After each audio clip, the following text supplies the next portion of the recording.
Interdire la pêche au chalut dans les aires marines protégées, soit 45% du littoral breton. Des ONG en ont fait la demande à la Commission européenne en février dernier.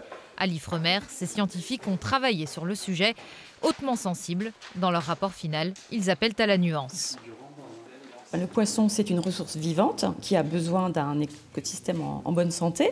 Les aires protégées, elles sont désignées comme pour préserver des habitats et des espèces. Et puis parce qu'interdire une activité comme ça du jour au lendemain, sans même avoir concerté ou mis en place des mesures pour accompagner la profession, par exemple, ça a des impacts considérables sur l'activité socio-économique de la profession. Le constat n'est pas nouveau, mais la méthode de travail, si. Pêche, aires protégées, fonds marins.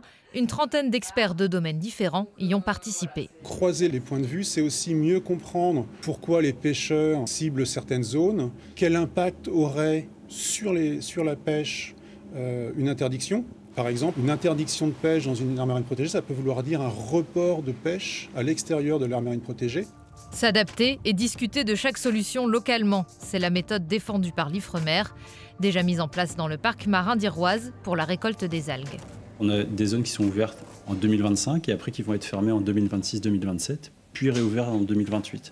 Donc il y a une rotation et cette solution, elle a été mise en place après échange de tous les acteurs, avec les pêcheurs, bien sûr, les représentants des pêcheurs et les scientifiques. Nous, on est là pour indiquer les faits, en fait. Après, il y a des choix politiques qui sont faits.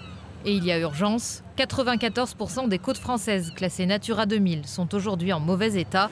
Leur protection sera au cœur de la conférence de l'ONU sur les océans en juin prochain à Nice.